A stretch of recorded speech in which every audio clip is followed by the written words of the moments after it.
Assalamualaikum warahmatullahi wabarakatuh. Hari ini kita bertemu, kita nak bercakap tentang kesan BMF. Sebab ada orang yang tanya saya kesan BMF dah lama, tapi saya lupa nak nak buat video sebab yalah ada macam-macam bulan puasa kan, duduk kat kampung dan sebagainya. Jadi saya ada buat sikit nota nak cerita kesan BMF dan juga apa yang kita perlu buat. Okey, seperti kita tengok sekarang dah mula malap dah.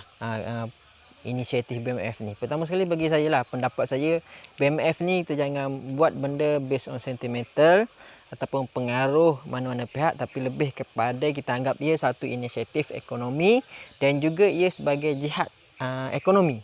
Barulah dia ada satu momentum yang lain sikit daripada apa yang berlaku sekarang. Okey, saya akan cerita ni based on the sudut ekonomi, yang mana saya tak nak cerita benda yang berkaitan yang saya rasa tak sesuai diceritakan, saya buang lah. Saya cerita bab ekonomi dan juga bab dari sudut seruan agama. Maybe yang bab seruan agama ni ramai tahu, tapi tak apa, saya cerita juga. Okay, bab ekonomi saya cerita pertama sekali ia adalah sebenarnya BMF ni dia satu inisiatif untuk membangunkan sektor IKS dalam negara Malaysia. Sebab kita kena tahu IKS ni dia based on rakyat itu. So rakyat di Malaysia adalah Melayu Islam. So bila kita buat inisiatif BMF ni, dia akan meningkatkan IKS dalam negara. Okey, jelas. Tidak ada kesan kepada, kalau orang tanyalah, ada tak kesan kepada ialah dari sudut perkawaman sebagainya, saya rasa tidak ada. Sebab apa? Ia tidak akan memberi kesan yang sangat besar, tapi lebih kepada meningkatkan pertumbuhan ekonomi negara itu sendiri. Seterusnya adalah okey, ini dari sudut monopoli. Okey, bila kita buat inisiatif BMS ini dan meningkatkan IKS dalam negara, dia sebenarnya akan mengurangkan monopoli daripada beberapa sektor. Contohnya sektor peruncitan, pembekalan dan sebagainya.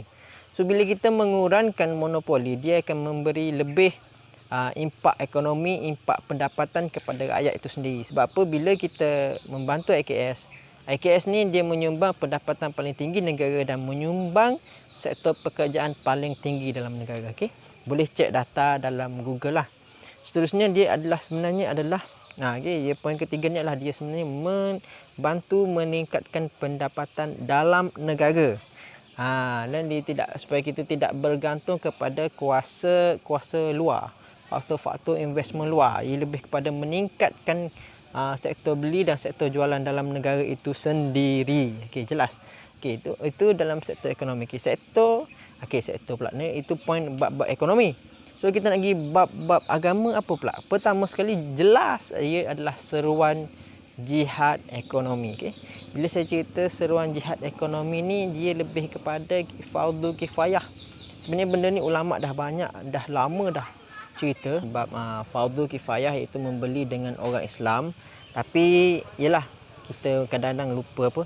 So membeli dengan orang Islam ataupun yang tidak diragukan, yang tidak ada gharar, adalah benda yang sebenarnya boleh jatuh kepada wajib mengikut keadaan semasa.